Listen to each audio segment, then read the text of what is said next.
உதயநிதி ஸ்டாலின் துணை முதல்வராக வேண்டும் என்பது ஒட்டுமொத்த திமுக தொண்டர்களால் ஏற்றுக்கொள்ளப்பட்ட ஒன்று என்று சட்டத்துறை அமைச்சர் ரகுபதி கூறினார். மகாத்மா காந்தி பிறந்தநாளை முன்னிட்டு புதுக்கோட்டையில் உள்ள காந்தி சிலைக்கு சட்டத்துறை அமைச்சர் ரகுபதி தலைமையில் மாலை அணிவித்து மரியாதை செலுத்தப்பட்டது.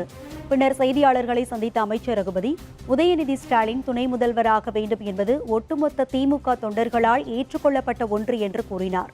மேலும் முதல்வரின் கூற்றுப்படி வரும் சட்டமன்ற தேர்தலில் 200 என்ற இலக்கை அவருடைய உழைப்பால் பெற்று விடுவோம் என்று கூறிய அவர், காந்தி மண்டபம் முறையாக பராமரிக்கப்படவில்லை என ஆளுநர் கூறும் குற்றச்சாட்டு தவறானது எனவும் தெரிவித்தார்.